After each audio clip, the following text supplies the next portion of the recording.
trust me? Implicitly. Large mushroom, pepperoni with extra onions, and a Michelob, please. Great choice. And you, sir?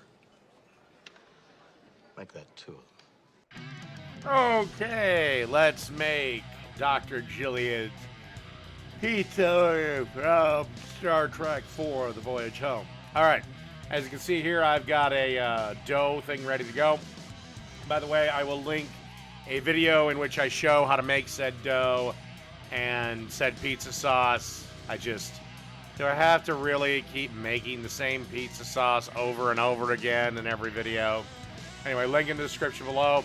Basically, you want to stretch the dough to the ends of the pan and then spread a good, healthy amount of sauce on the dough. And then you want to add a nice, healthy layer of pepperonis.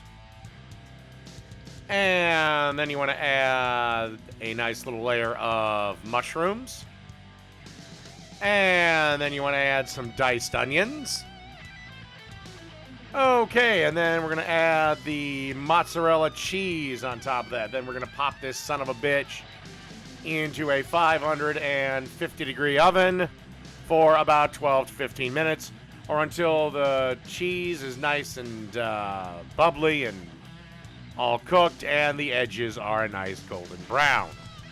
And through the magic of cooking show editing, the pizza is done. So, that's Dr. Gillian's Pizza from Star Trek IV. Done. I mean, it's a pretty standard pizza thing, so. Anyway, links for the sauce and dough recipe that I used for this in the description below. All right. Dr. Gillian's Pizza. Done.